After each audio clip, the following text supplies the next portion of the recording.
Greetings Hey, and Justin, welcome can to you the turn that United down? States Transhumanist Party Virtual Enlightenment Salon. My name is Gennady Stolyarov II, and I am the chairman of the U.S. Transhumanist Party. Here we hold conversations with some of the world's leading thinkers in longevity, science, technology, philosophy, and politics. Like the philosophers of the Age of Enlightenment, we aim to connect every field of human endeavor and arrive at new insights to achieve longer lives, greater rationality, and the progress of our civilization. Greetings and welcome to our virtual Enlightenment Salon of January 29th, 2023. Today we have a discussion in store for you on decentralized decision-making and some of the platforms and technologies that are making it increasingly possible.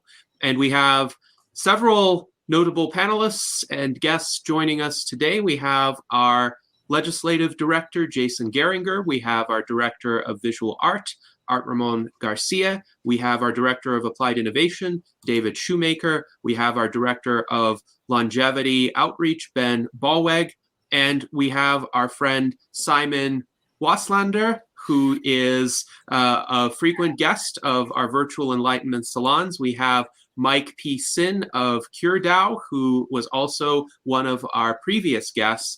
And we are hoping that we will be joined soon by our guest of honor, Soushiant Zanganehpour, who is the founder of Sway, S-W-A-E, which you can find on swae.io.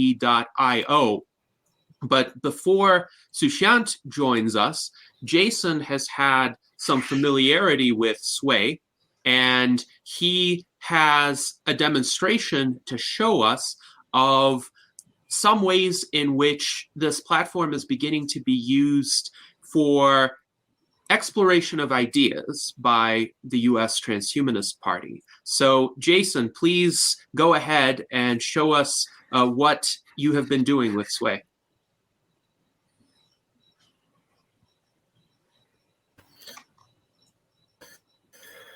Okay.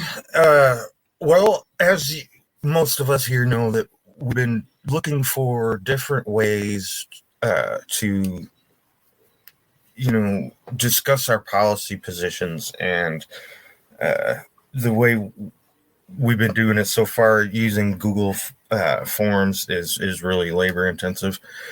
So this here it's an ideation platform, which means basically it's a structure that tries to facilitate discussion, and the best ideas rise up to the top, or rather lets you know when an idea is fully fleshed out to the parameters that you initially install, and then that lets you know when it should move to the next level and go to the decision makers.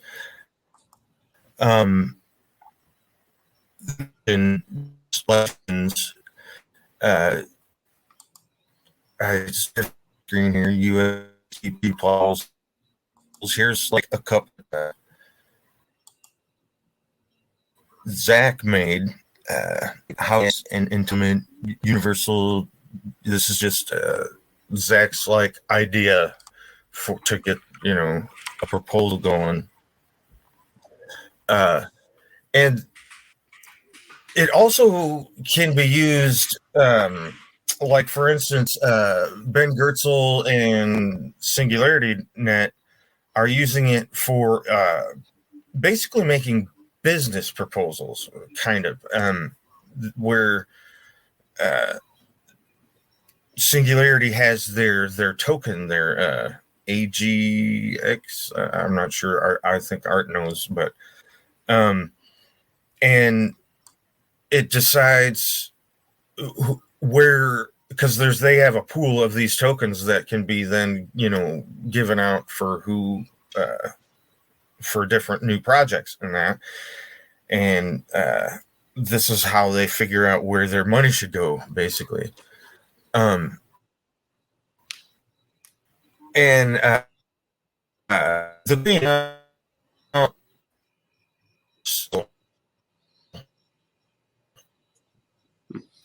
So, Jason, it looks like your audio form, is a and bit you can choppy. change the form.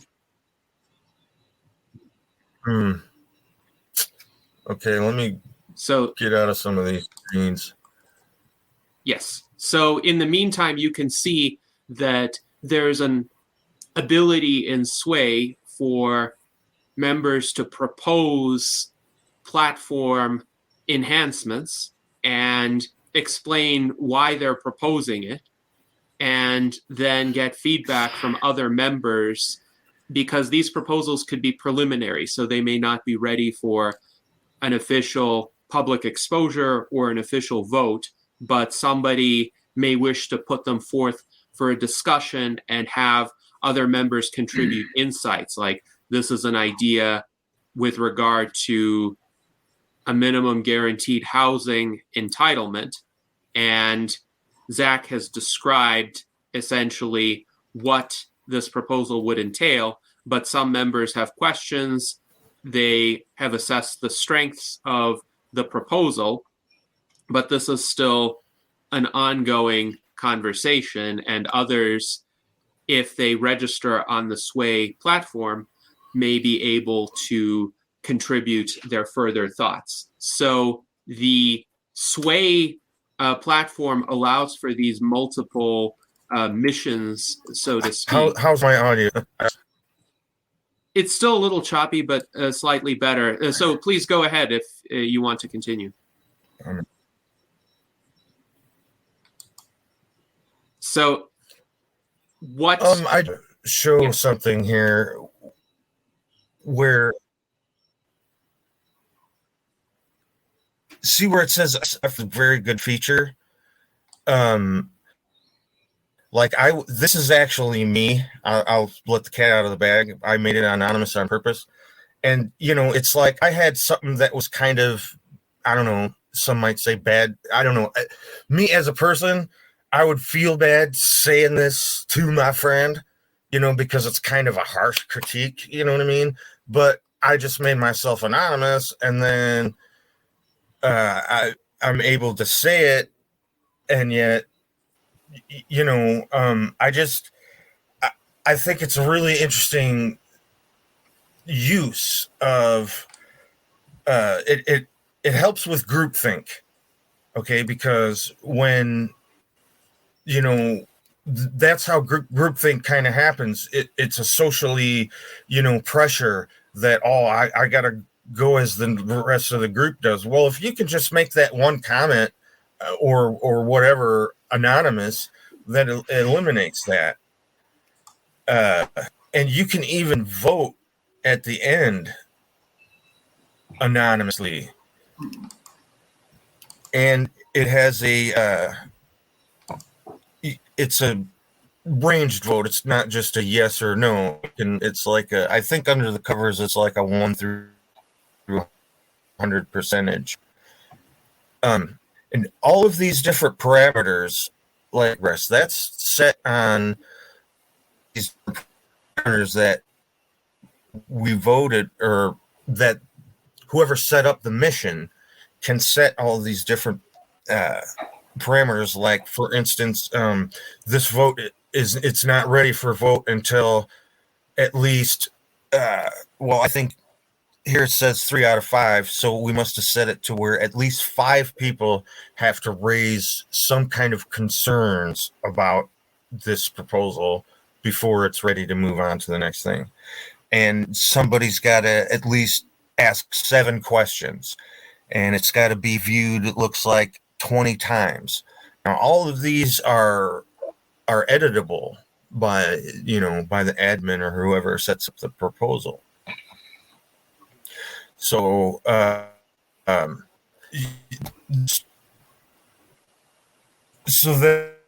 gives us the ability to, if it's not such an important thing, maybe we don't need everybody in the party to see it. But that would directly allow us to change the quorum, number. Like, if we need we want at least 50 members to have voted on this, or it can't move forward or something like that. We can edit all that stuff. that we can then change what is necessary quorum per proposal if we wanted to. And it also has, when you're making out the proposal, like when it has the little AI thing. First of all, it has the like a template, where it asks you little questions that sort of gives you little prompts on how to write out your proposal. And then it'll have like these little happy face guys over here telling you if that is, good enough, or, So I thought that was pretty interesting, because it seems to me that would sort of teach people how to make better proposals, because the AI sort of tells you where your proposal is lacking, and where it's not. And I really don't know much about making business proposals, so I kind of liked that idea. Maybe it'll help me figure that out better. Yes. But, well, thank you, Jason, for that overview. We appreciate the demonstration of Sway's capabilities as we in the U.S. Transhumanist Party have begun to explore them using this Wisdom Council sub-site of Sway. So now I'm pleased to inform everyone that we have been joined by our guest, Soushiant Zanganehpour. And Soushiant is quite a fascinating individual. He is an Iranian-Canadian social scientist and entrepreneur. He is the founder and CEO of Sway, the platform that Jason just demonstrated, which is used for crowdsourcing innovation and making inclusive decisions powered by artificial intelligence. His career spans the fields of policymaking, management consulting, and entrepreneurship, with a focus on businesses creating positive social and environmental impact. Prior to Sway, Soushiant was the head of strategy and operations for the Skoll Center for Social Entrepreneurship at the University of Oxford in the United Kingdom, and he later founded Tribeca Impact Partners, an innovation and sustainability advisory firm helping organizations understand disruptions and build the capacity to innovate. And he has been an advisor for many high-impact projects, including for Nike, Merck, the European Commission, and the governments of Dubai, India, and Kuwait. So welcome to Soushiant. We're very pleased to have you today, and I would be happy to hear you discuss what motivated you to found Sway and what impacts you think it can have on decision-making. Thank you very much for taking the time and caring about these issues. Huge shout out to Jason for the initial outreach and interest in using Sway for better collective decision making, and to Mike as well for using it on his DAO, Cure DAO. It's a very, very cool project, I must say. So why did I found Sway? I founded Sway because top-down decision-making, in my opinion, is very broken. It doesn't fit the cultural and technological and communication era that we've quickly adopted over these past several years. So, outside of esoteric concepts, like I had a very personal experience when I was working in my last sort of official role. As head of strategy and operations, I was responsible for building business cases for deciding or suggesting what we would invest in and what we would wind down. We had a £4 or £5 million budget to spend every year on these types of projects or various portfolio of projects. And I took that role very seriously. I took that responsibility very seriously. And so I built some really detailed business cases around where I thought we were lacking and where I thought our institute could sort of redefine itself and reinvent itself to help lead the need for impactful projects around the world, to like update our thesis and stuff like this. And we got input from a lot of the portfolio managers and the program managers on the front lines that were implementing a lot of these projects. And we presented these cases at the annual review to our leader and then the board of directors, so the board that would fly in. And lo and behold, it was like, it didn't matter what we had to say. The board, with all their wisdom, already had predefined what they wanted the center to do and how they wanted the resources to be spent. There was no debate, there was no deliberation, there was no constructive disagreement. There was a kind of paternalistic dynamic. And I think that I'm having had experiences in other places, sort of seen remnants of this elsewhere too. So we ended up doing the pet projects of the board and the leadership. There was no detailed discussion around the other ideas that folks had. And I tracked what happened to those ideas or those programs over the course of the year. Most of them missed every KPI we had. Most of them underperformed. And the impact on the organization was very detrimental. Retention was low, morale was low, buy-in and engagement around those projects was very, very low. And it costs, productivity was very low as well as a consequence. So you lose a lot of money forcing ideas down the throat of the organization.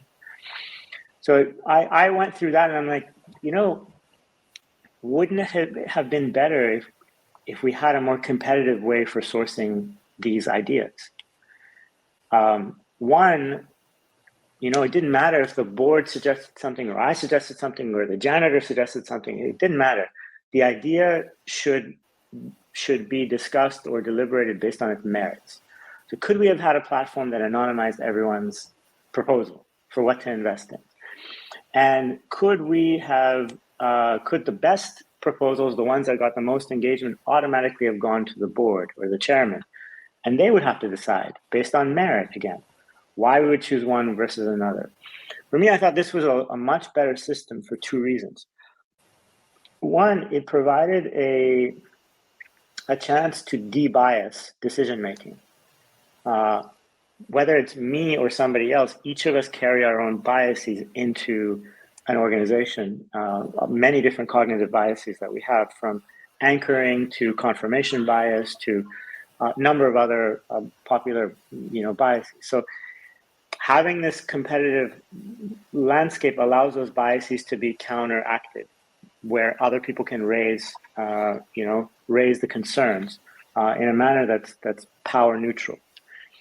So one, it's to reduce bias. Number two, it's to increase the legitimacy of those decisions. When decisions are forced down anyone's throat, whether they come from a messiah or a chairman or somebody, or from a peon or a very loud bully manager on the inside, people don't feel like it went through due process or the process had integrity. And when they feel that processes don't have integrity, they fail to trust in their results. And so for me, I thought I could be very wrong about these proposals. I could be very wrong about my ideas, but this kind of a process would give me and the folks that invested several hundred hours building those business cases a chance to learn why they were wrong, so that we re-engage into the direction and thesis of the organization. And I thought that for these two reasons, something like this needed to be created, and it didn't exist. So I sort of, parked it in the back of my mind and went on with my life. I founded Tribeca with all the experiences I had in the impact investing and social entrepreneurship world. But this problem was a nagging problem. It just wouldn't leave me alone. Every morning I'd wake up and it would kind of laugh at me saying, what are you going to do about this?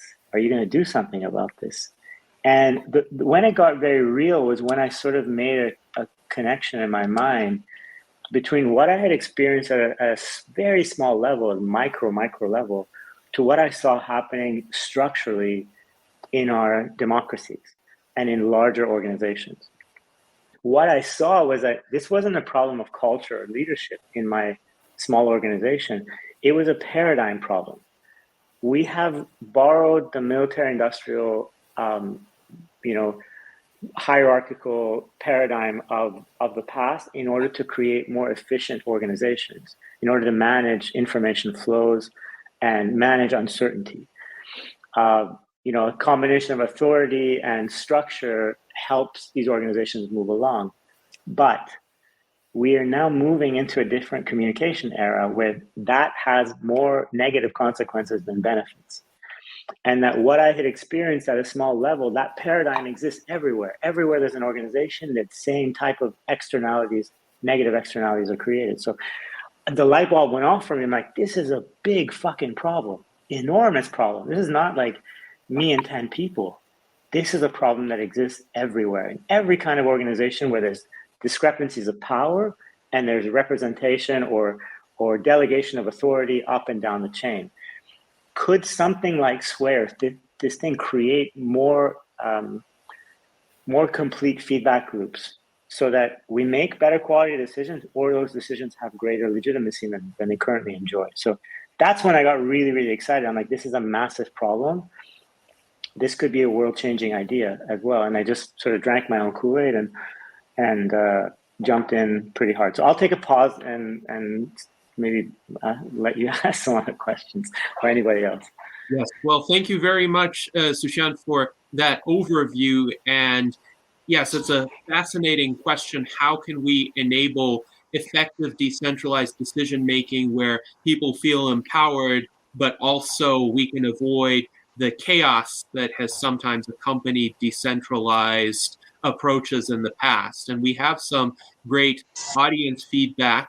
So Daniel Tweed writes, this looks like a useful tool for possibly building smart contracts.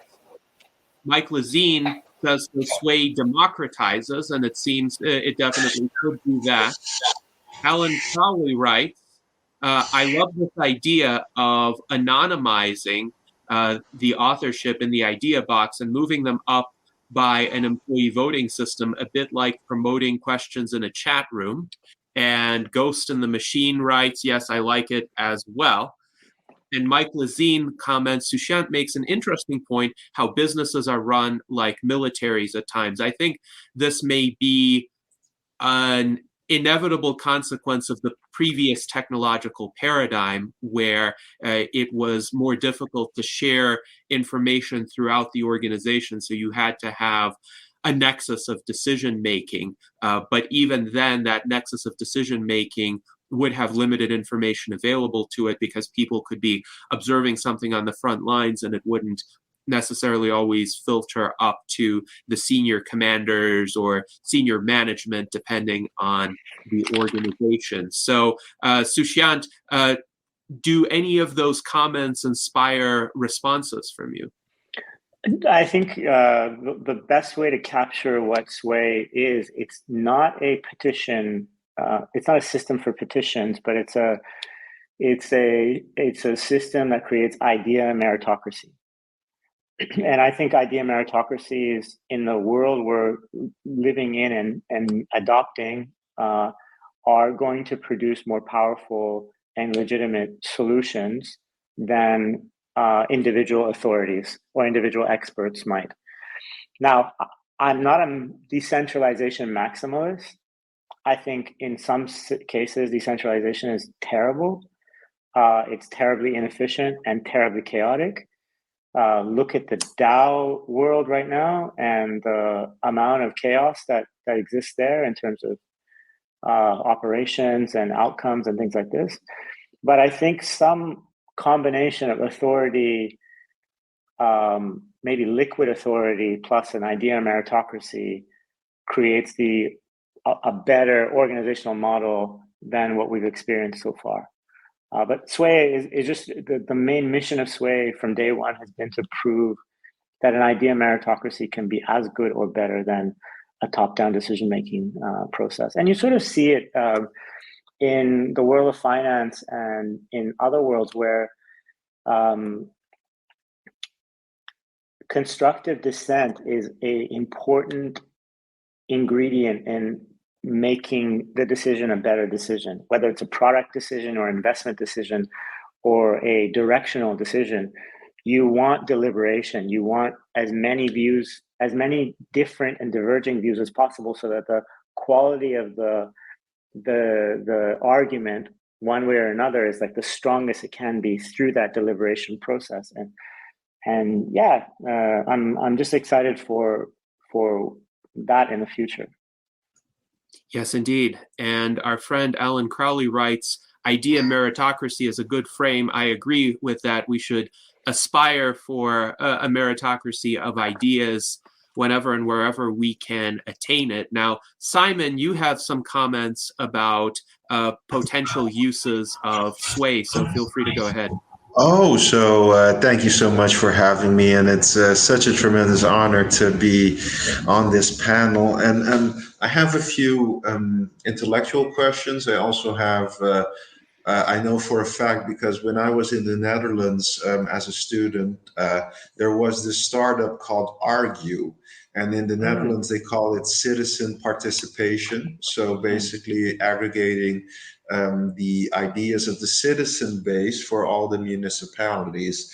And I know for a fact that that startup was insanely successful in the Netherlands, and Sway is much more advanced. So I think there's a huge market for this in the European-based countries, like, for example, Germany has thousands of municipalities, so they're going to love this. But I wanted to pry your brain on the following, which is, I read this book. I really liked it. It was just an introductory book. It doesn't go into the details. It was called Super Forecaster, which looked at the attributes of people who were good at forecasting in general. It could be financial markets. It could be many different things.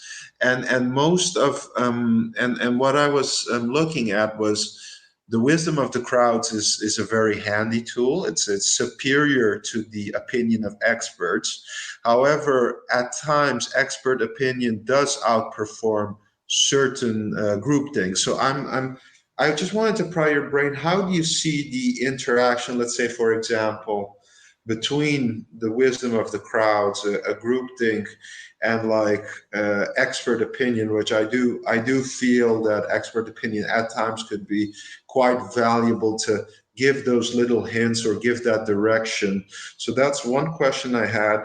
Another question I have is looking at Sway is data visualization and AI. So when you have like really, and that's where AI comes in, and especially like concepts like AGI, when you have, for example, I don't know, 40 gigabytes worth of data from a housing project in, let's say, Utrecht or Amsterdam, and those kinds of things, when that data is visualized or maybe taken through an AI system and then presented on the Sway platform. How do you see the future of Sway with all these tools that are coming along, which is advanced data visualization and dashboarding, and then in the future, narrow AI, maybe even an AGI board member, and then in combination with the things that I discussed, which is I especially the combination of expert opinion and groupthink and meritocracy. So I was very curious as to your thoughts on that. Yeah, Jason, I didn't meet Ben in person, but I interacted with him online, and he wrote a really nice endorsement of Sway when they were first beginning to use it, and they continue to. They've done 2 rounds of deep funding programs on Sway. The latest round, I think, is another $1 million of AGIX that they're releasing. The last round was $1 million, so they've given away $2 million using Sway. Fantastic question. For context, Simon. Sorry? Go ahead. I'm sorry. I just wanted to say, for context, I asked in the private chat about Ben Gertel and the deep funding program. Oh, he was answering sorry. that I thought it was a open comment. Yeah. My bad. It's a new platform for me, and I'm just sort of learning how to use it. Simon, fantastic questions. I'm not as optimistic as you about the market for something like Sway, even in municipalities, and I'll get to why in a second. We've been at it for 4 years, and what we realize is that Sway is very countercultural. Sway disrupts the existing sort of power and privilege that leaders enjoy in the absence of a meritocracy or the absence of technology that feeds opinion or critical thinking upwards. And something like Sway forces them to have to not accept what is being forced, but respond to the best quality ideas.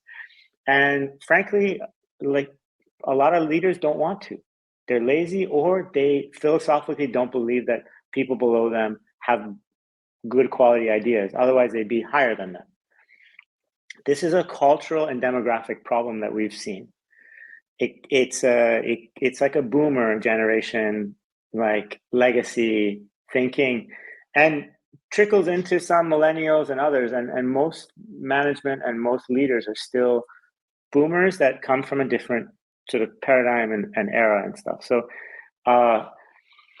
I'll come back to that in a second, but your questions around like expert versus collective intelligence or wisdom of the crowd. So you probably read the Wisdom of the Crowd's book by James. I forget his name. It's like Surowiecki. Point. Yes, I always have a hard time saying his last name, though mine is even a harder last name.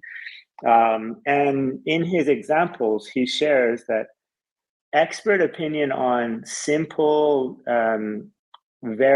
single variable problems underperform crowd opinion on that single variable problem. So, what's the weight of a cow? How many gumballs are in a jar? Like these are like fairly low variable, low complexity problems. And of course, if you have many more opinions, you take the average of those opinions, that's going to be more closer to the true number than the expert opinion of 3 cow scientists or 3 like marble scientists in the world or whatever, right?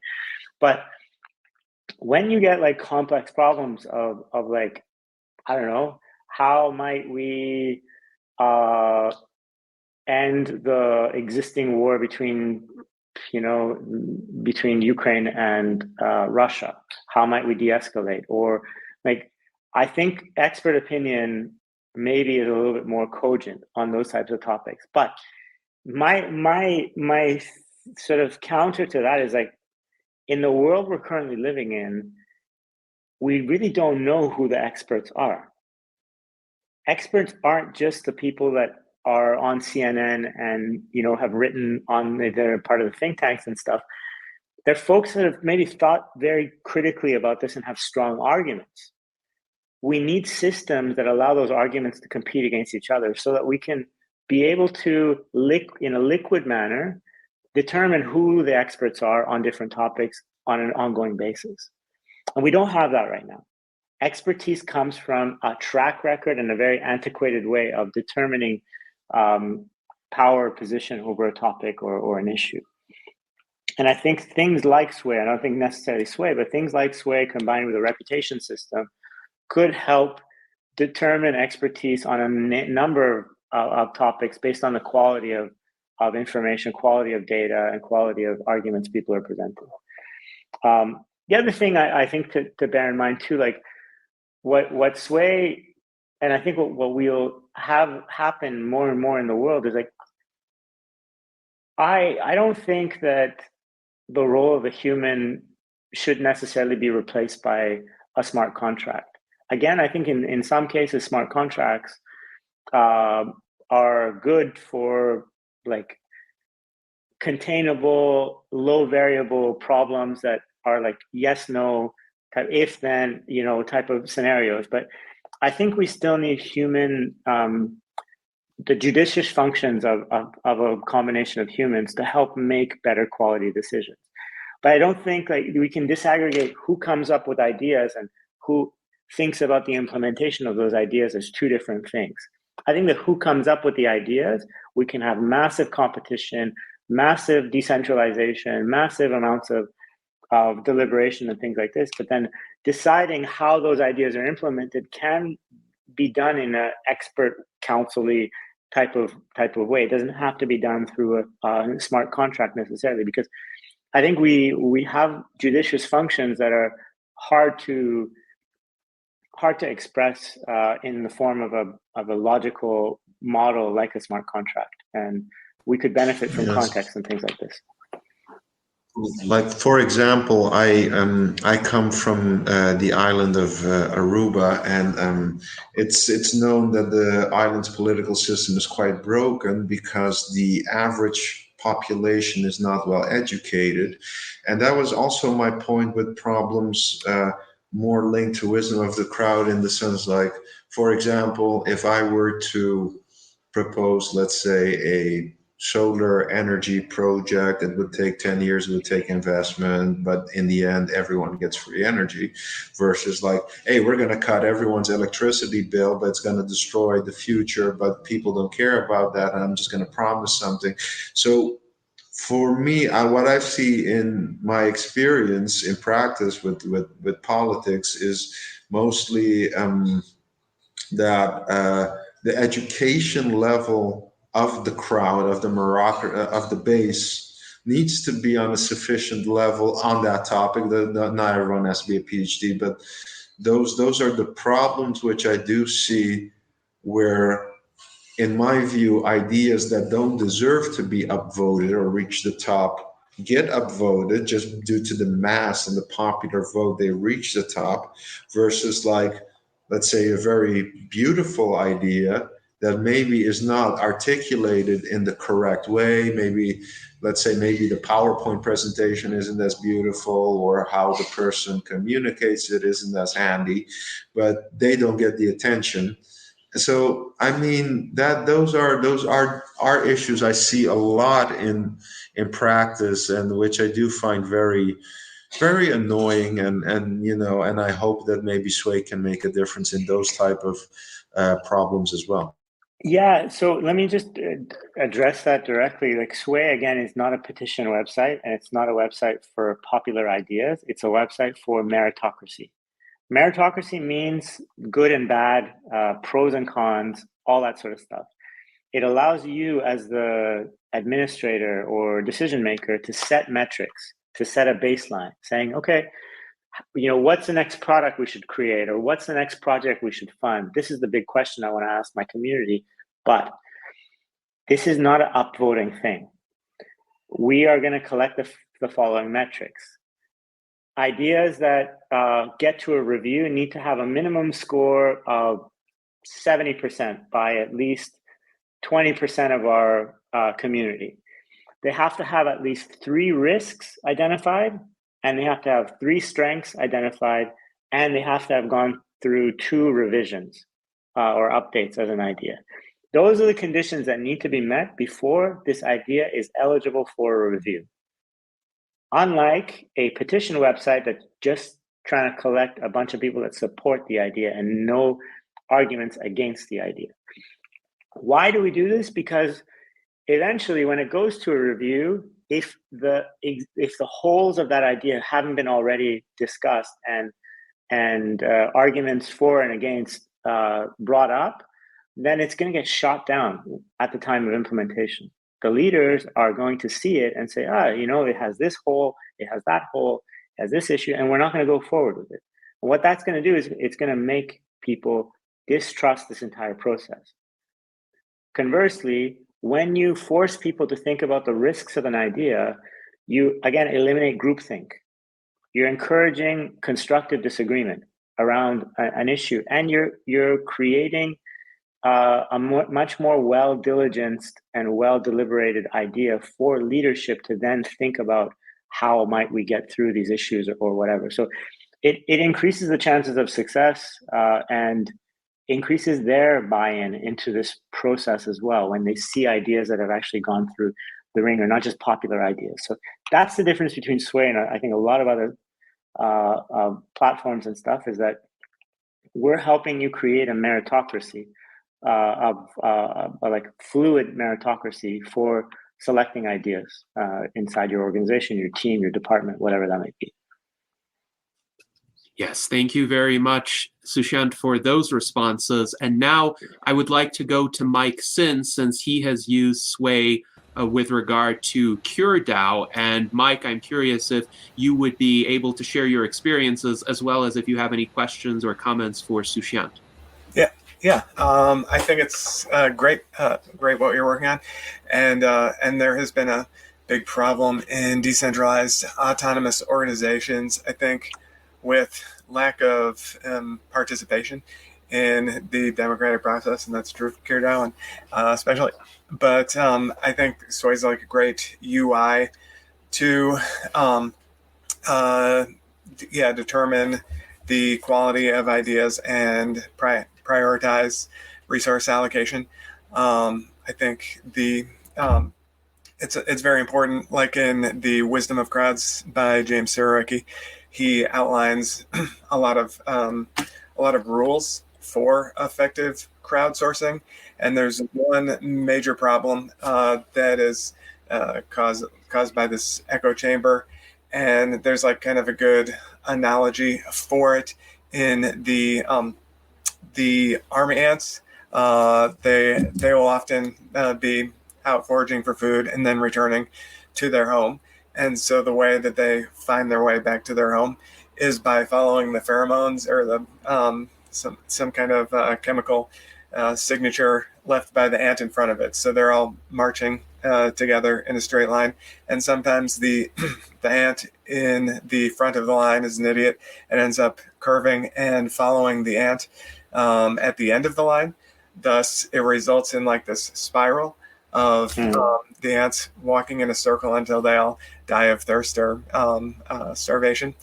And I think I see that a lot in our political system, whereby there may be many very good candidates who are not members of the primary two political parties. And there's a concept that if one votes for a superior candidate, like I think out of the 300 million people, it's highly unlikely that Donald Trump and Hillary Clinton, for instance, are the best people in the United States, the most qualified to make determinations about what to do with their nuclear weapons, etc. But due to the fact that everyone is kind of like an ant following these other ants, they restrict their decision to what they think the group finds acceptable. And I think it's great that in Sway, it's not possible to see the results of the evaluation of a project until you make your own evaluation. So I think it would be great if we could kind of include that in our current political system, and maybe overcome this army ant death spiral problem that we face.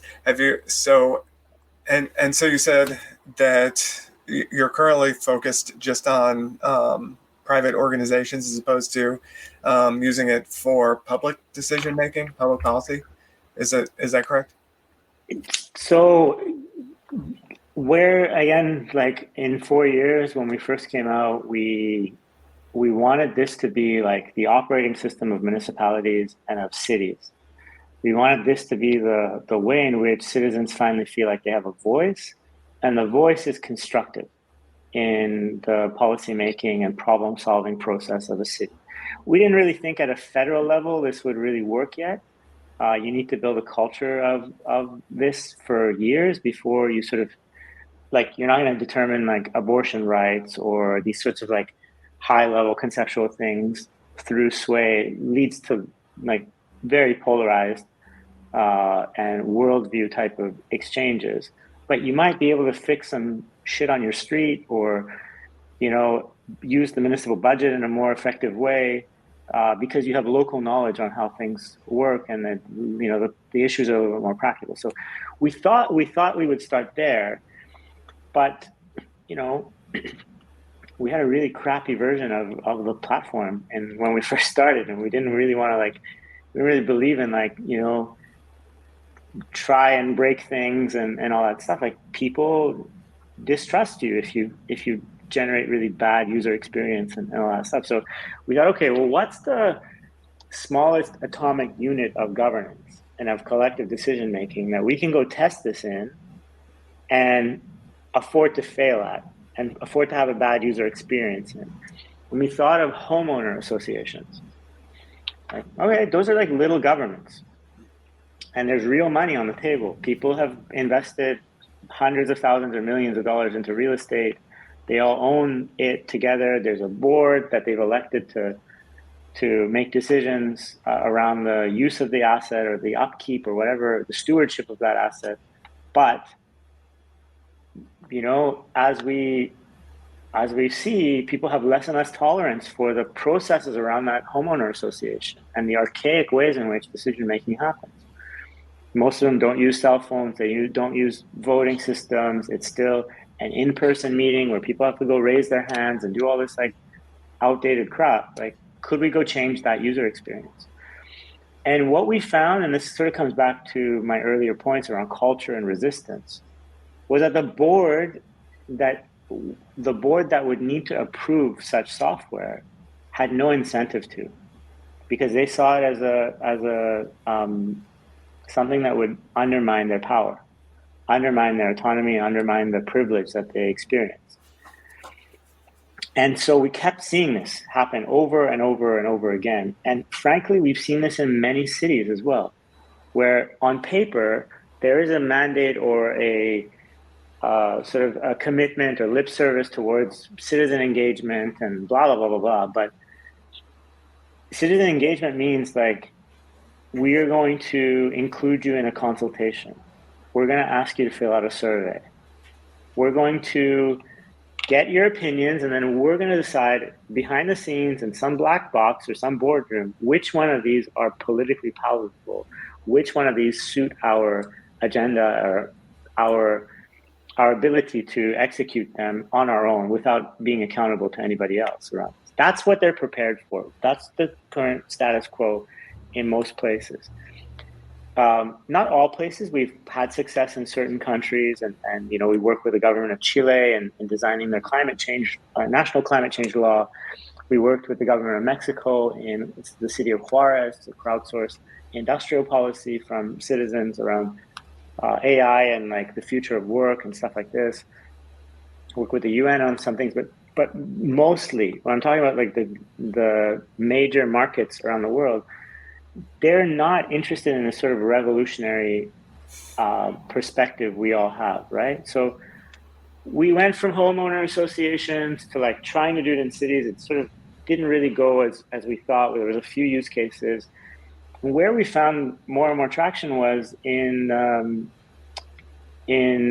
corporate innovation units. So innovation teams inside large companies. They had a mandate to cut costs or find new investment ideas that could generate revenues and things from the employees, but they didn't have really good software to help them do that. And they saw our software as enabling them to hear ideas from unlikely people and unlikely places inside the company. So we had some traction there. We worked with really large airlines. We worked with Bosch and Life Labs and EMC Insurance and some other folks. But again, the idea would do very well inside a department or team, and once it was ready to be implemented across the whole company, you'd sort of see all this resistance again from people that have different philosophies. There was competing philosophies in the same company. You had young, hungry, motivated leaders that wanted to change the way things happen, rubbing up against the old guard that are like, you know, no, I don't believe in this. I simply don't believe in wisdom of crowds. Crowds are stupid, in my opinion. Crowds are polarized. Crowds are chaotic. Crowds are this, crowds are that. I don't want to invest my scarce time listening to opinions. This isn't a like collective counseling session. This is work. We need to get things done. These are real things that we would hear from these leaders, right? And I share this because, not to like mock them, but this is what the decentralized world or decentralized philosophy is up against, is a complete disbelief in decentralization. and the disbelief in the efficiency and productivity and gains that decentralization can bring. It's things that need to be solved, really, for DAOs to be taken much more seriously than they currently are, in my opinion. But yeah, we work with DAOs. We work with some traditional companies, but more and more with Web3 organizations and DAOs. And I think more and more we're going to try to work with open source communities for their protocol improvement suggestions or their feature improvement suggestions to maybe bring some more deliberation and legitimacy to those decisions. And mostly with decentralized entities, organizations, to help them make better quality decisions as a team, as an organization. Thank you. Yes. Thank you very much, Soushiant, for those responses. And Alan Crowley really liked Mike's analogy for our political system, with the leading ant essentially misleading the entire group of ants into a literal death spiral. Mike Lazine writes, ants more like lemmings, and he clarified that he was referring to the PC game Lemmings, not the actual lemmings, who are actually smarter than to run off the cliff. But sometimes, yes, it does seem like our political system encourages the PC lemming-like behavior. So also, Alan Crowley has an interesting question with regard to the concept of liquid authority. He writes that this is an important concept like liquid voting, and perhaps, Soushiant, you could expand upon that. Yeah, it's actually a pretty easy to understand concept. Right now, we have illiquid authority. We have time-bound and broad issue delegation of authority. So what I mean in grade 2 language is I vote once every 4 years. That authority that person gets through the majority vote gives them the right to interpret every preference I have based on what they think I care about, and make decisions on my behalf for a fixed period of time. My only option really to participate is to protest if I really, really don't like the vote or the issue that they're kind of on the position of, or opt out and become apathetic. Those are my two kind of engagement options. And then if they have things like sway or surveys or consultations, maybe I get involved that way too. The concept of, so that's like illiquid. This is like the fixed way the world currently works. Liquid means the opposite. It means, okay, I have that right again. We're still going to use a voting system, but I have a right of revoking or setting conditions on who gets to represent me and why. So I might give my, imagine in a government, like this is a beautiful example. In a federal government, all my any policy related to environment, I'm going to give it to the Greens, and for a period of time, I'm going to give it to them for like a year. So they have my vote for a year, and I'm going to monitor how they make decisions over that time. After a year, that power comes back to me through a smart contract, and then I can determine, I can see the voting records of the conservatives versus the labor versus this with some independents, and figure out, what, I really like the voting record of this independent guy. I'm going to give him my voting power over environmental policies for this period of time. In a very, very simple example, like imagine you have this in like homeowner associations where you give proxies to more active members of your community. You're giving someone a proxy to represent you, but when you digitize this and you make it liquid, you can add a lot more variables to that proxy. You can add a time variable, you can add an issue variable, you can add a number of other things, and you can add conditions under which it could be revoked and back to you very automatically if you use smart contracts, and it's done sort of through the blockchain. So liquid, I think, adds adds complexity, and it's another reason why old people and the resistors will resist changes. But I think in certain circumstances, greenfield projects, brand new investment ideas, brand new organizations, they're places that you can test the stuff out in, and try to prove its value and teach people how it's used. But I think it could be a really, really useful intervention for how we do decision making in the future. Yes, thank you very much for that response, Soushiant. And we have some interesting comments from our viewers regarding the promises and pitfalls of decentralized decision-making. Daniel Tweed writes, sadly, it seems nowadays the average citizen is used to and fairly content with being out of the policymaking/governance loop. It will take a social, cultural, economic shift to change this, in his opinion. And indeed, it seems one of the reasons why attempts at decentralized decision-making sometimes fall short is that now many people feel disempowered and feel like they can't affect change and feel like the current mechanisms don't enable them to affect change. So even if a new mechanism is introduced, they're sometimes feeling discouraged still, and it will take a cultural shift to influence that toward greater participation. John H. also points out there's often a fine line between the wisdom of the crowds and the madness of the mobs. And I'm reminded of the book by Charles Mackay from the 19th century. I believe he published it in 1844, called Extraordinary Popular Delusions and the Madness of Crowds, chronicling some of the bizarre crowd-driven phenomena throughout history, from market bubbles to fads like dueling, for instance, or the trade in relics during the Middle Ages in Europe.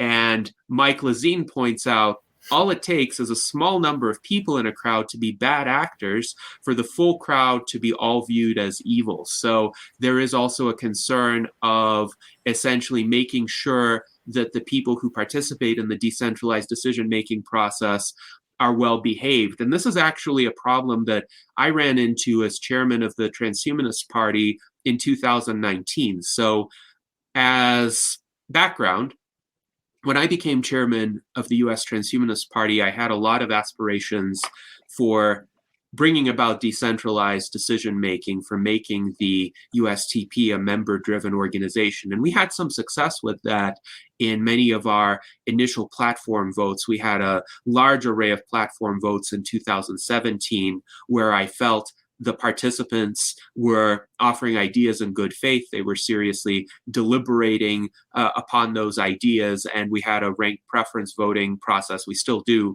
where the best ideas, the most sensible ideas, tended to win out. What happened in 2019 was we had a presidential primary process where two of the leading candidates were of the mainstream polarized mentality, and they thought that they should each take on the roles of an extreme left pole and an extreme right pole. And I'm not talking about like mainstream liberal versus mainstream conservative. I'm talking about literally, well, communist versus at least a kind of fascist leaning. And I was a bit alarmed by it, but I was of the mindset that I should encourage free speech. I should encourage decentralized discussion and conversation. But this was on Facebook. This wasn't on a platform like Sway. So each of these candidates brought in their supporters to essentially spam our Facebook group with simplistic memes and attacks on the other candidate, and the quality of the discussion just got derailed very quickly until people were begging me to impose centralized authority as chairman, and I ultimately did, and I stepped in. I put in some ground rules for both of the candidates and led the discussion to be considerably more civil. We also introduced some other candidates into the primary so that people would see that they have other options besides these very vocal but very polarizing and alienating figures. And to some extent, it worked to restore order, but it necessitated a shift from a much more decentralized model to a much more centralized model. And it seems to me to get to a decentralized model that works, one needs an infrastructure that inherently weeds out the bad actors and inherently encourages the people who are more constructive, who are actually offering ideas. So, Soushiant, I'd be interested in your comments, your responses to these observations. Yeah, so I'll try to remember. I think the comments that folks wrote. I think this does really nail the times we're living in on the head. Like, people feel disempowered. They don't feel like any amount of involvement or whatever can affect the changes they want to see. And this is an epidemic that transcends, geographies and things. It's a result of, I think, the structures that we've inherited to organize and manage society, which most liberal democracies, that's how they work. And if you live in a dictatorship, it's even fucking worse than this, right? Way, way worse. Human beings throughout the course of time, the arc of their demands is constantly demanding more liberty, more liberalism, more autonomy than less. And our structures are, while they're better than they were before, they have not evolved fast enough to meet the rate at which that demand is being generated. And there lies this deficit, and this, we call it the democratic deficit, or the sort of deficit of trust in the institutions and systems. So we've seen this at a micro level, friends. When we first implement something like Sway in a department in a medical institution, what do you think the workers do? They don't engage. They think this is completely bullshit. They think it's just another survey. So what we've learned is, like, you actually need to not only design communication around this, but there's certain promises you need to make as leaders. And those promises are like, we are going to review these ideas and we're going to make decisions on the platform. We are going to, we're not guaranteeing we're going to accept anything, but we guarantee a response if they meet these conditions. And that seems to be strong enough to just push the people on the fence over. A bit of research that I want to reference here is that Google did this back in 2013, 2014. They had like this like skunk team that looking at citizen engagement and like public policy and the future of democracy stuff. And they produced very, very powerful research where they found that 80% of people were interested bystanders, meaning they are deeply interested in the topics that concern public policy, but they don't feel like their involvement will make a big difference, and therefore they don't invest the time in doing so because it feels very onerous in order to get involved. You have to like campaign and go meet, members of parliament or, whoever, and just feels like a lot of work to get involved. But it doesn't mean that they're not interested. They're actually deeply interested. Where they could find them to be interested and willing to act was when the issues were more and more local. When they were more local, they felt like not only did they have an incentive to act, but they also had like the investment to return ratio was a little bit more on par than the investment to return ratio of getting involved in like federal or global matters. So I do think that things need to change. I don't think that it's insurmountable. I think it's totally surmountable. I actually think you only need, all the research, points to this too, 3.5% of global population or a population base in order to tip the scales in favor of some other way. If you have 3.5% of passionate, driven individuals doing this sort of stuff over time, like, others will follow suit. They 100% will. Where I'm like, I love maybe feedback of people listening to this and others that may want to kind of reach out later. My email is soushiant@sway.io.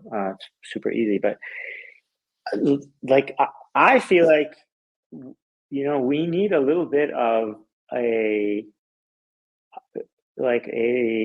push. We need to be pushing our representatives to take these demands much more seriously than they currently are. And I think it would be nice to do it with their permission or with their collaboration, but could there be permissionless experiments around using this to not only find good ideas, but maybe even gather the initial funding for a good public policy or something that a group of people want done in their city.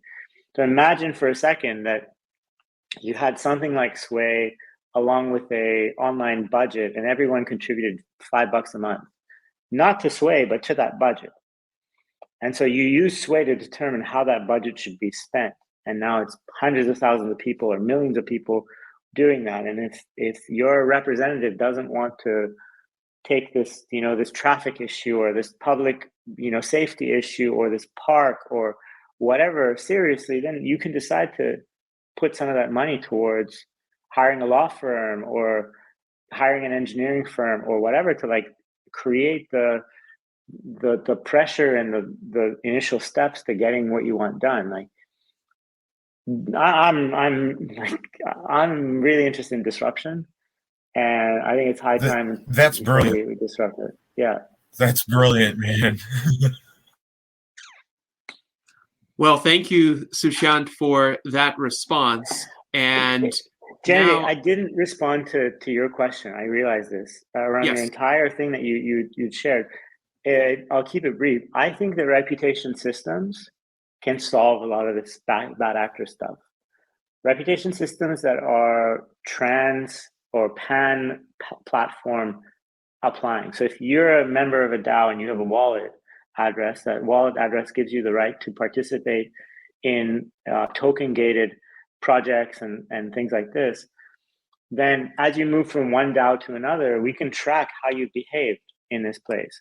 And other people can also provide input through emojis and through other things around the badges you've earned or other stuff. And this reputation can carry with you. If you're being a dickhead in one place, then other people are going to know that this is the type of person you are as you enter this new project because there's a track record of it. Reputation systems can be extremely powerful incentives for creating better actors and more constructive actors around the world. And we're doing some work with SingularityNet to design the first layer of a reputation system for their deep funding and other programs too. So super excited about that. Yes, thank you. And indeed, transferable reputation systems would be excellent. Across platforms would be even better, because then people would know if somebody else misbehaved on a particular platform, or if somebody behaved well, if somebody had positive interactions, positive collaborations, then that would be useful information to determine whether involving that person in a further project would be a good idea. So John H. wonders, what is your estimate, Soushiant, of the most successful current implementation of your model? That is, could you point to a particular example where you think it has worked extremely well? Yeah, in two cases. I think not only the allocation of millions of dollars worth of capital towards crowdsourced projects demonstrates the validity and the solidness of this model. This has happened in multiple DAOs that we've worked with. One of our DAOs has invested $3 million worth of community projects that have generated 3-4 times that return so far to the organization. Same with SingularityNet. They're doing some really, really interesting things in that regard too. They've allocated $2 million worth of things. But when we implemented Sway with Life Labs, they were able to find $200,000 worth of savings within the first 30 days of Sway. Why? Because it distributes who can come up with cost savings ideas, who can come up with solutions. They were facing a really, really challenging retention problem. They had hired a bunch of very senior, very technical individuals to manage their labs during COVID. And those individuals were high in demand. So they were getting poached left and right from other competitive labs.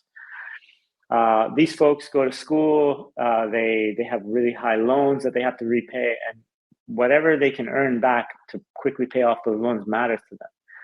So they were losing them left and right. And this organization, Life Labs, was unionized, so they couldn't just pay one group of people more than others. They needed to harmonize that pay across everybody. It's a really, really challenging problem. So they put the problem on Sway, saying, how might we improve retention amongst these individuals? So one of the managers, who was kind of in the middle of nowhere, not part of the senior leadership team, not part of the boardroom discussions, would have a lot of friends that were these people, these technicians. And he knew intimately how important it was for them to pay back their loans. He knew what amount of debt that they had and the sort of real incentives why they were moving from one place to another. Now, another thing is Life Labs was spending I think around $20K in training of those people in the first 6 weeks of hiring them to make sure that they're up for the job. And usually the people would leave after the first 10 to 12 weeks. So they'd lose a lot of money on these people just because they couldn't pay them as competitively as other places. They also needed training. So it was a very, very costly problem. So this guy came up with a solution saying, you know what? If we can get them to stay for a period of time so that initial investment of $20K starts to see a return, we can give them a retention bonus for the cost of their tuition. If they stay 1 year, they get 50% tuition. If they stay 2 years, we'll pay off all of their tuition. And he'd modeled this out of what is the ROI back to the organization at what date? And what is if they stay beyond this, how much more value do they provide to the organization versus, the cost of retraining someone else, recruiting, the interview processes, blah, blah, blah, blah, blah. And it was a no-brainer, absolute no-brainer. It got a ton of votes, but also a ton of critical questions from different people. It immediately went to the senior kind of department leader that had managed that challenge. She loved it. She thought it should go up to head of HR and the COO. It went there. Within 30 days, it was turned into official policy. And the next month, they started implementing this, and they reduced their loss of those people by 90%. So there are a lot of examples of people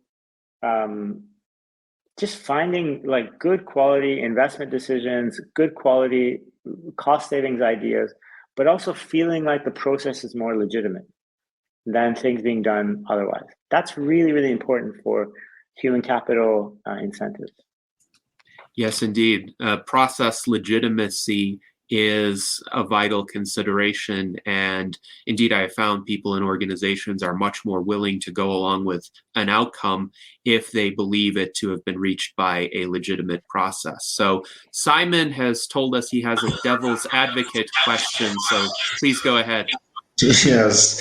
So I have a small question that I wanted to ask. So I originally went to med school, so I was trained as a medical doctor in the Netherlands, and how med school is organized in the Netherlands is you have to have very high grades, and it's and all of those things. And one of the best lectures I remembered from med school, and it's going to follow up on my question, is that when you're in the medical library or in med school, or just this conversation that we're having here digitally, you're assuming that the entire population is on this level, is on this intellectual level, because you're surrounded by all these doctors and all these people who are on this level. But for example, just a few examples, that one that you gave and one that I know from my own life is that the average person barely knows what a carbohydrate versus a saturated or unsaturated fatty acid is, just in general. So that's one, and the second part is basically an example that you gave, like I want to vote for, let's say, the Green Party or a Liberal Party. I'm going to analyze lots of things. I'm going to see the voting records. I'm going to look at policy, and the average person, even if you like in the Netherlands, I know this is all lip show and show, but like they publish all these policy reports. All the parties publish lots of reports and stuff, and people are allowed to read it. But does the average person have the capacity to even understand something? And I'm going to be like quite frank. I don't know if the wisdom of the crowd is going to be handy if let's say for food policy, if the average person barely knows what a carbohydrate is. I will make one last remark on this point, is that I do see the huge potential of the Goodwill Hunting scenarios, of the janitor solving the most advanced graph mathematical problems on the board, and those kinds of examples. And I see like countries in Africa or India or also Latin American countries implementing systems like this.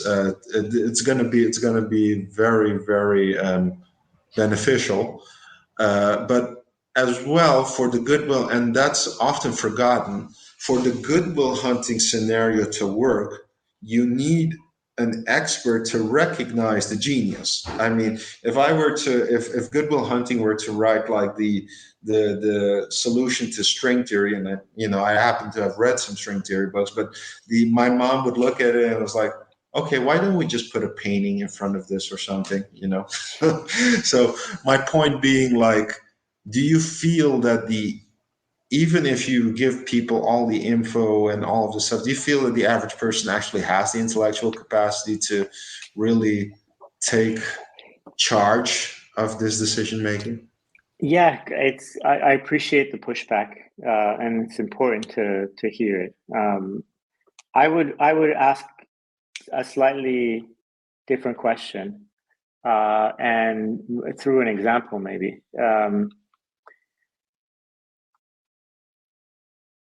NASA several years ago was trying to launch a payload into space through a rocket, and they were something like 13 kilos over the modeling that they'd done. Who's smarter than NASA rocket scientists?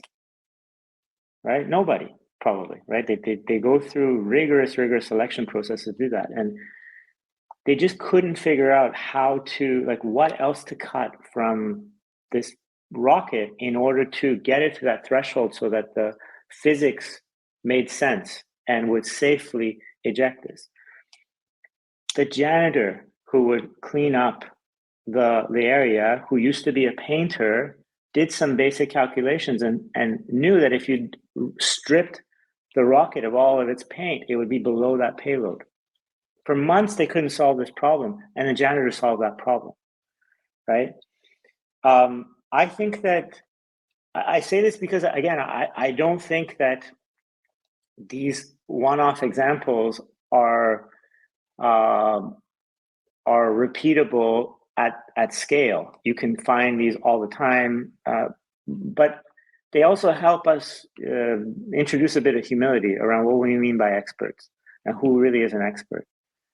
Competition for solutions creates the conditions to find who experts are on that subject. That's what I believe in. I think systems that create competition for those ideas create that. However, to your point, I think it doesn't mean that everyone needs to participate, right? If you're designing food policy, perhaps you need a sort of base level of demonstrable understanding around policymaking or around nutritional stuff, but it can't just come through degrees. It may come through other ways. There's tons of online trainers and other stuff that have amassed their knowledge, tons of indigenous, folks that have lived in the forests that have a different understanding of nutrition, right? Like let's qualify who gets to participate and then let them compete, right? Yes, I think like the plumber on the corner of your street probably won't have something to contribute. Maybe they would, maybe they wouldn't. But again, you can sequence those people in. The competition could start with qualified experts. It could expand a bit out once you have some set of solutions to another cadre of people, then another cadre, a more broader cadre of people. And you may see some further refinement or further like improvement upon the original ideas that those experts group came to. But my theory and my philosophy is that competition creates better quality ideas, and we should be investing in systems and processes that increase the competition for those ideas. It's for our own benefit that we'll do that. Thank you. Thank you so much. Yes. Thank you. Quite a fascinating exchange. And I know, Soushiant, you have about 10 minutes left. So I would like to make sure our panelists are all able to ask you any questions that they would like in that time. Let's go to David Shoemaker. Yeah, thank you. Great discussion. I think we've hit the crux of the issue as I've seen it as we've been talking, and that's how to get the right people in the conversation to do this. At one point we talked about putting this out to the community, but who is that community and how do we engage them? You gave the example of the corporate innovation teams. Okay, they became very engaged, but then they ran into a problem as they took it to general leadership. So from my experience in management, that's where I've always seen to be the leadership problems are at that upper leadership level. And probably the places that have worked best long before I heard of Sway would have been from other books that we've read or talked about, like Management by Walking Around. I'll use that one as an example. Our leadership forced leaders below them to get out and to deal directly with the people that were getting their hands dirty, doing the work, talking to them, inviting them into their office for skip level meetings. That was another buzzword at the time. But the whole idea was leadership was the one that was driving this idea of change. And as a leader, back to my leadership, I had a responsibility to show that I was doing this. So I was given a little more room for risk taking by the general leadership because of that, because some of the ideas that came up from the rank and file could be more risky from that standpoint. But it also took initiative of leaders getting out of their chairs and going out and talking to people and inviting people into the conversation, perhaps reluctantly at first. But then if they could prove that they were improving on the deliverables back to the corporation, then there was a positive reinforcement. So maybe that's a little bit of the idea of reputation management, but really it came down to, are you meeting quarterly budgets? Are you meeting quarterly projections for revenue, things of that nature. So try to be a little less long-winded by saying that it really takes that engagement at that upper level and then investment and reward to make any of this happen. So then, having said all that, my question to you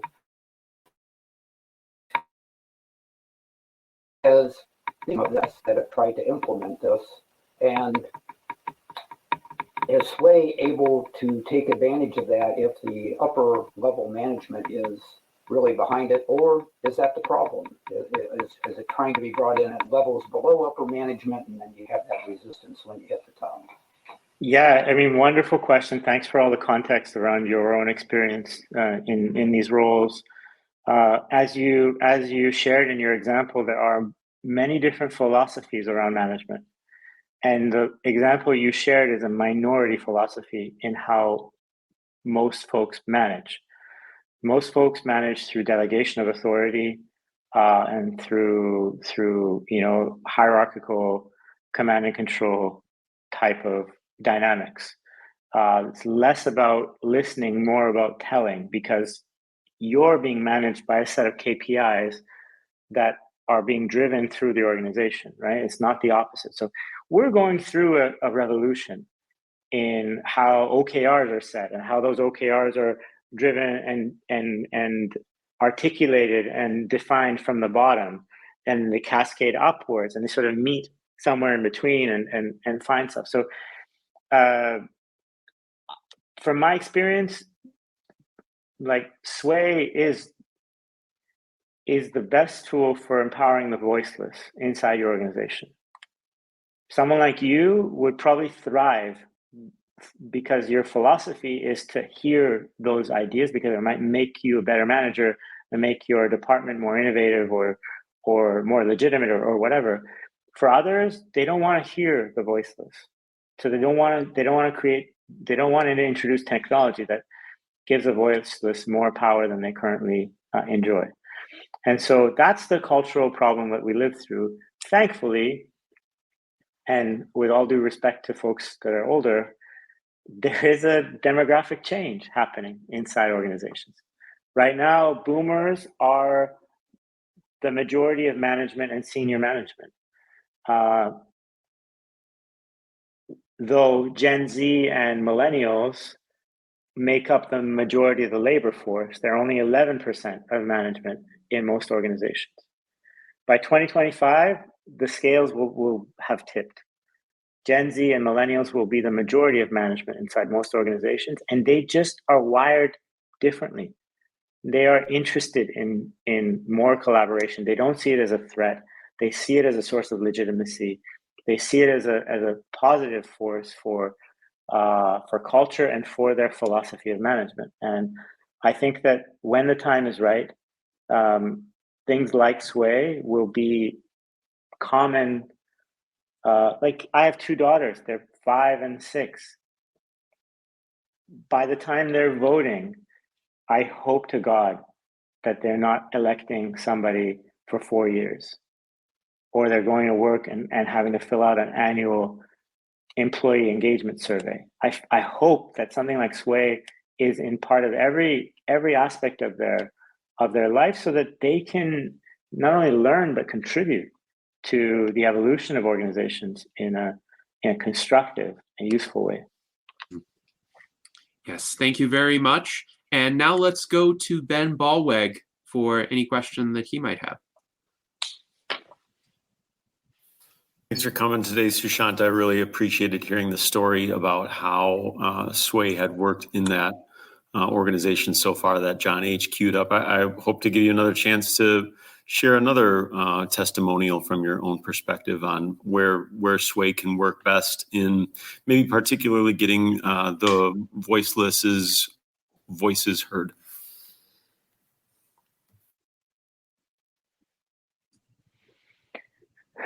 I think I want to respect Simon's point. I think that not everyone is qualified to have an opinion, though everyone has an opinion.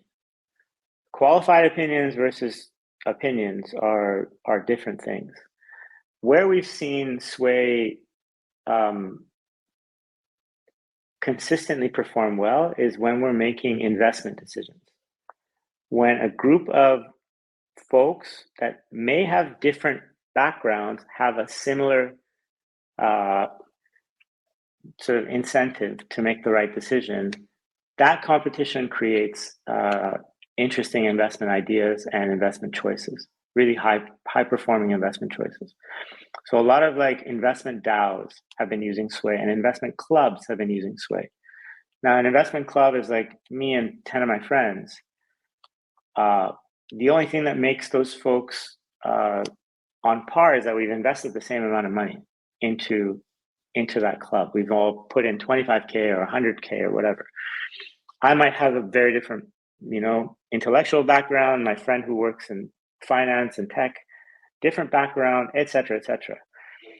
So when there's like very strict KPIs, when there's a really good like North Star outcome that we're all trying to achieve, which is to increase the pot through better choices, things like Sway work really well, and we've seen them work really well in the investment sort of scenario. When it's sort of like super broad, like how might we improve customer NPS, or how might we improve the citizen engagement, or like these really kind of lofty, open-ended questions, you get a tremendous variety of suggestions that don't really that are unimplementable or not practical or too costly or whatever. So I think the question and that North Star KPI that you're really trying to solve has to be quantifiable and well-defined and well-scoped so that you can use the inputs of a crowd in the best way possible.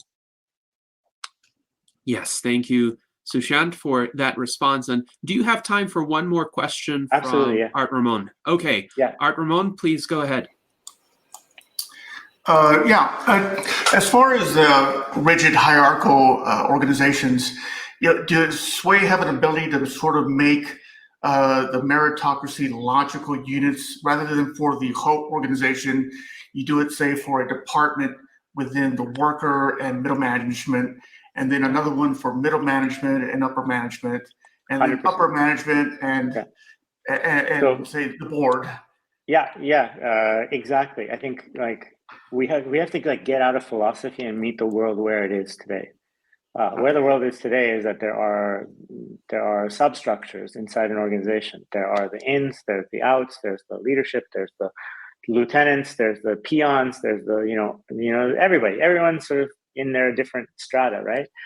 The ontology of Sway allows you to have a lot of flexibility around who you include and who you exclude in those challenges or decisions. So if I'm a leader in Sway, if I've been designated a leader in my Sway environment, then I have the ability to form questions, and I have the ability to determine which departments can be involved in those questions, which individuals can be involved in those questions, or whether that question is going to be open to the public writ large. And so that allows you to have multiple questions and multiple sort of challenges that are being solved or being asked at the same time. Some of those challenges are privy to just leadership, and no one else will even see them unless they've been invited into that space. Other questions on the platform that are more open and broad are open to everybody, and they get to compete for the solution and whatnot. So yeah, it gives you a lot of flexibility that way. Okay, I think that would be a good way to introduce it to these rigid hierarchical organizations. So. And I think you're right, Ramon. What I've noticed is that the biggest source of skepticism comes back to Simon's comments around how intelligent can the average person be, and is it going to be worth my time to build Noah's Ark and then get none of the high quality things come towards that, right? Can I do this only for my lieutenants that now live abroad and work remotely, and I want their input on a strategic matter? Can this replace Google Docs for me? Can this be a little bit more of a more legitimate Google Docs experience than a Google Doc is, or a board meeting might be? Can this be used for people I've already pre-qualified?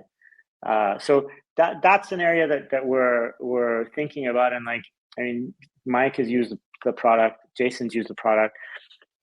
We have some legacy design from our enterprise days that we sort of brought along with us, and hopefully soon we're going through a massive simplification and redesign of the platform so that it's a lot simpler, a lot smaller, less complex features, and more useful to small teams. We think that's going to be a real game changer if it can be useful to teams. What about integration with another product, say like Microsoft Teams? Is that something that you envision? Yeah, we're already integrated into Teams and Slack. We already have integrations into some project management software too, like Asana and Trello. We have a ton of integrations into single sign-ons and Web3 stuff. We're already integrated into Snapshot and other stuff as well. So it's part of your suite, and it can be part of your suite as well. Okay, thank Excellent. you. Well, thank you very much, Soushiant, for joining us today. I think we had a fascinating conversation, and thank you for providing a very nuanced, thoughtful overview of Sway and the promise that it offers, and responding to the various questions and comments that have been provided. And we look forward to continuing to try out Sway for purposes of our internal decision making in the U.S. Transhumanist Party, with people proposing possible platform enhancements and discussing them in a way that enables us to determine which proposals are ready for consideration by our broader membership. So thank you very much for that opportunity. My absolute pleasure. I love the questions. I love the passion you guys have for this topic, and thank you for spending some of your Sunday on this. It's very encouraging. I'll sort of share this as well. If I could be useful to you guys in the form of an onboarding or better understanding of the platform so that you use it in the ways intended, I'd be very, very happy to do that personally for you. I think that also, like, if you're successful at crowdsourcing high quality policy ideas, like, I think the future of political parties should be run the way that you maybe plan to run them. So it could be a really beautiful use case to share with the rest of the world of how a new political party is designing policies through meritocracy versus, again, electing some people and hoping that they make up the best decisions for them. That's the past. We gotta engage the future. Yes, indeed. Yes, indeed. And hopefully we can make this future happen. We really appreciate your time today, Soushiant. All the best, everybody. Thanks for joining. And any questions, please email me. You guys have my details. Yes, indeed. And I've shared Soushiant's email with our YouTube audience as well, so that anybody who wishes to follow up with him can do so to soushiant@sway.io. Peace, guys. Have a great day. All right. Wonderful. So now we have about 17 minutes Awesome. left in our salon today. And I would like to highlight a few of the viewer comments and then hear some closing remarks from each of our panelists. So Luis Arroyo writes, "The education of the masses needs to be raised in any functioning democracy." And this is in regard to how do we get quality input from participants? How do we get the wisdom of the crowd and not the madness of the crowd? And I agree that education is an important component. And that goes to what he was saying earlier. There's like, this can fit into a larger network of an infrastructure to where, you know, just before they can get the link to go to the mission of whatever policy that particular is, they have to get through this amount of education or whatever.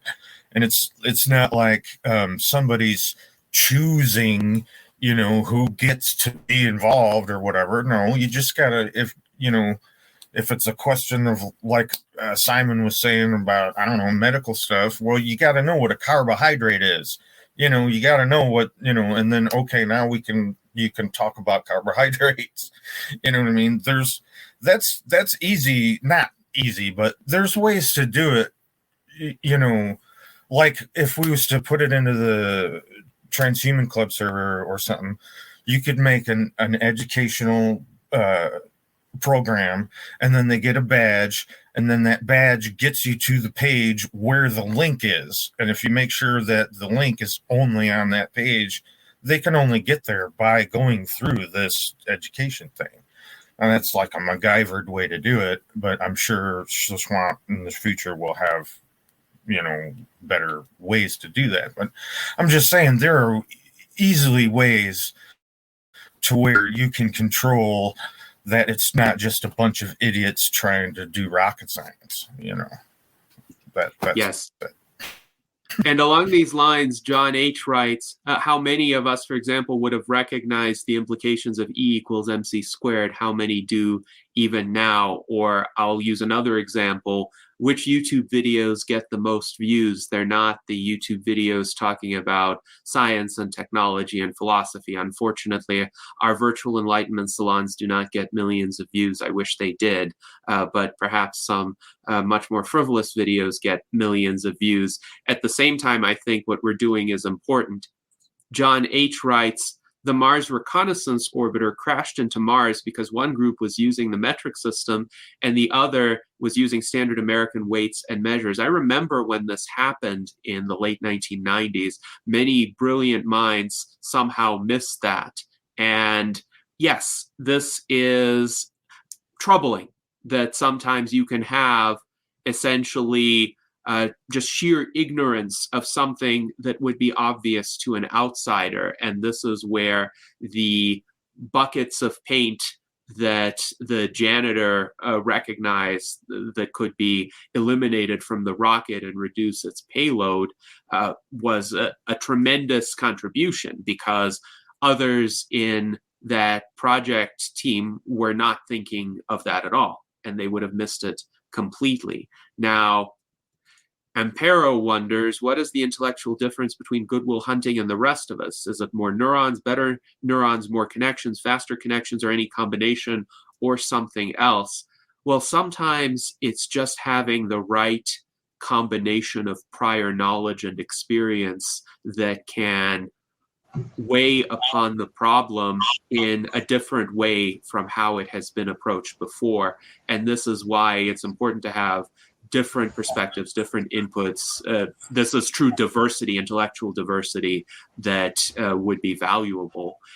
Does anyone else have any thoughts on this?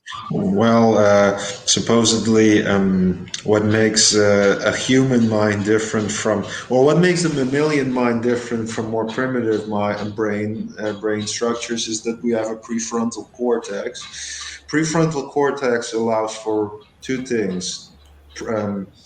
The forecasting of future scenarios and impulse inhibition. So like we can inhibit certain behaviors because we know inherently, or not inherently, but we know that it's not in our advantage long term, and we can forecast future scenarios. We can do planning and those things. And I wrote, so this was one of my things.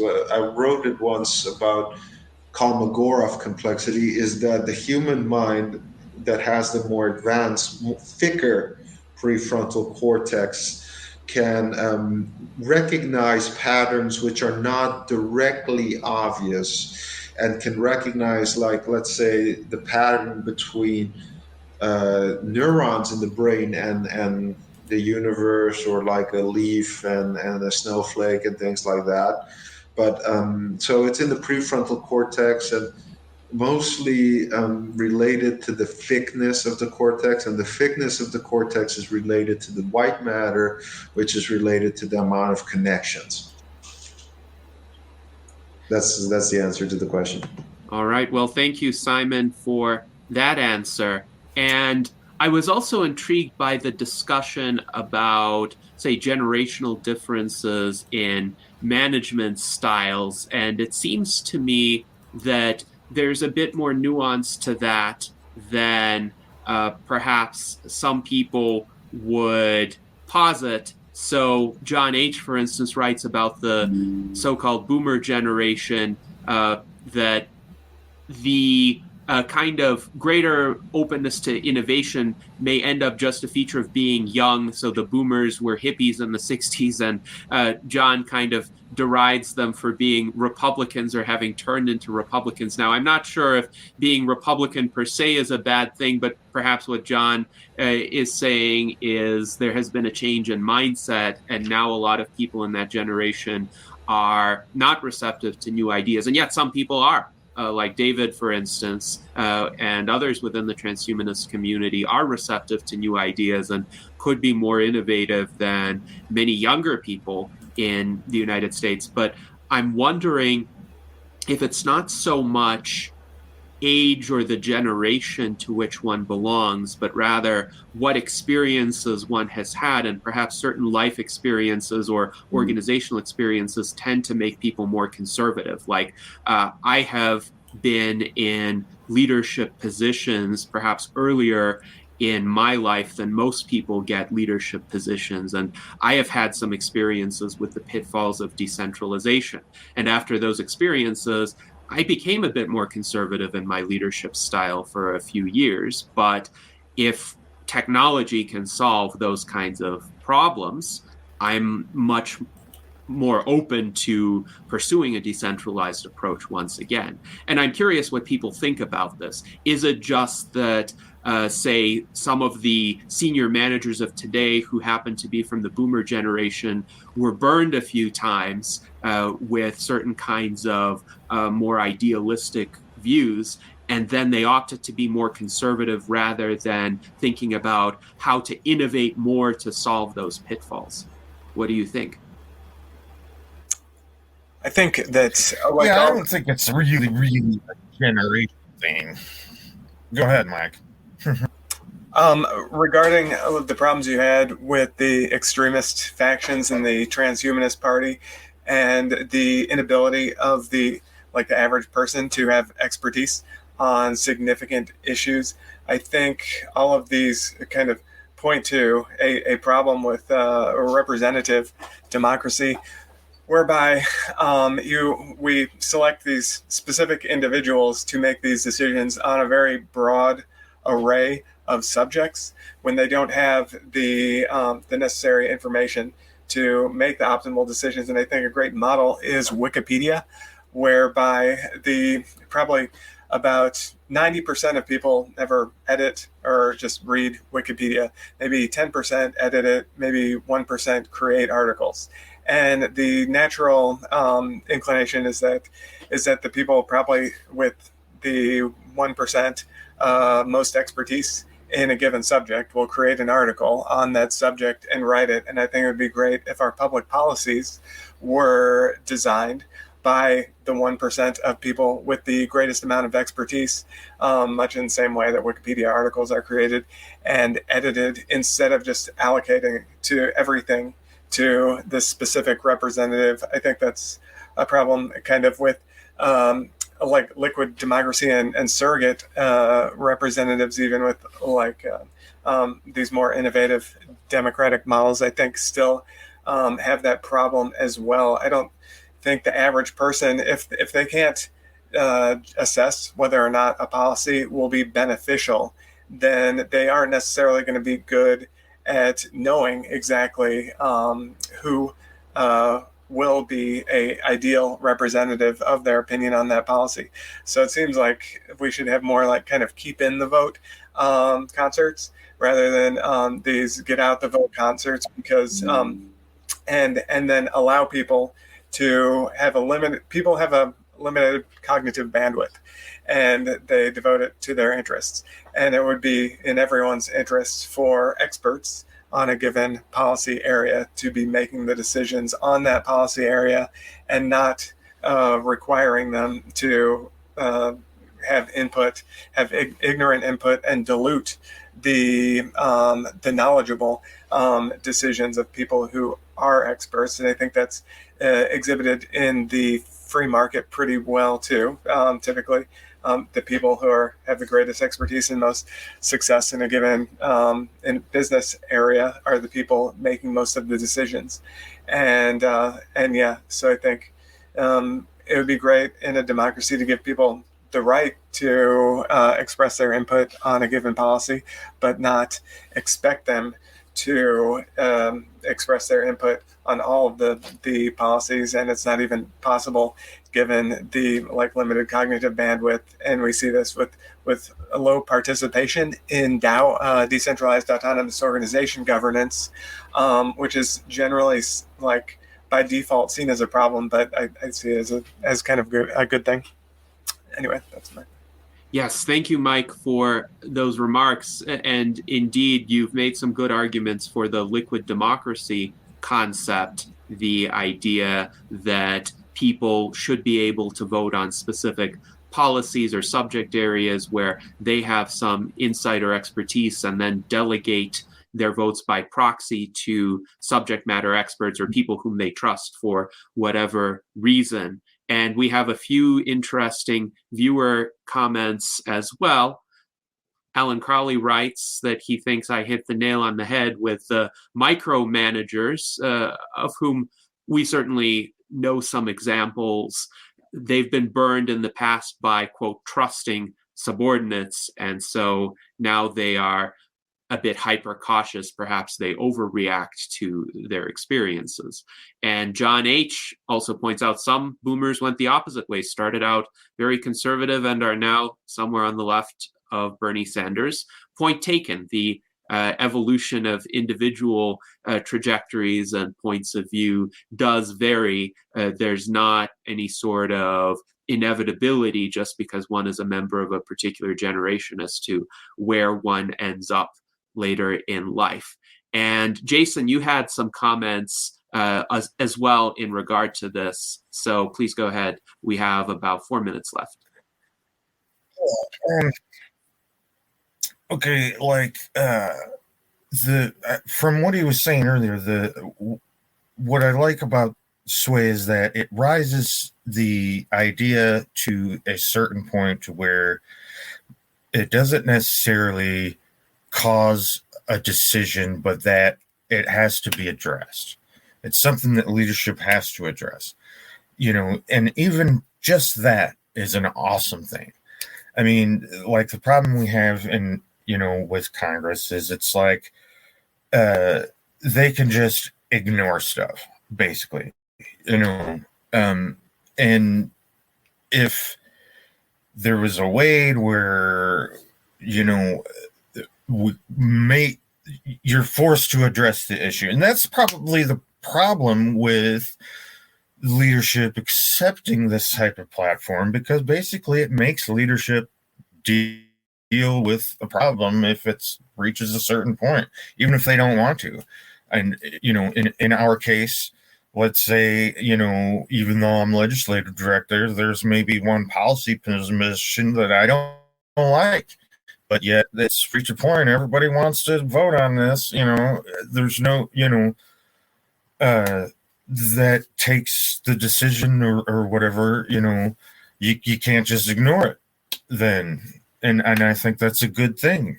And it doesn't necessarily, like, say all the people who got it to that point, maybe they don't know what they're talking about. But at least, that'll come out then in the further decision process if they don't know what they're talking about. You know what I mean? And if they haven't addressed all of the holes in the idea or whatever. But at least they're able to be in the process. And so I don't think that it's going to be a problem where the uneducated masses are like, making all of these bad ideas flood up to the top, because the more competition, the better the ideas become. I totally believe in all of that. And so that's why I'm a big fan of this. I hope I can use it. Now it's going to cost money. I don't know how much yet. We'll probably have to talk about all that at some point. But we could use some system. All of that could indeed be discussed later on. I would like to highlight a few comments while we still have perhaps 45 seconds. Alan Crowley writes, meritocracy, not idiocracy. I think this is a good summation of a lot of the discussions that we have been having here. And John H. points out, not everyone wants to have input on everything. Too much involvement can be exhausting. So this is where some delegation would be desirable. Ben Ballweg writes in our internal chat, maybe I feel like subject matter experts are duly called in to help with policy making, maybe not enough sometimes, maybe too much at other times. So there is a proper balance to be struck there. So thank you for sharing that input. And thank you to our audience for participating and offering such thoughtful feedback. As always, the Virtual Enlightenment Salons are the venue for this kind of intellectual cross-pollination and creative thinking that hopefully will be applied to improve decision-making in the future, not just for us in the U.S. Transhumanist Party, but for any organization. If you represent an organization and you have found something useful to take away from this discussion and apply, I think we will have fulfilled our purpose here today. So thank you to our panelists, thank you to our guests, thank you to Soushiant for spending some time with us earlier today, and to our audience. I hope that we can all live long and prosper.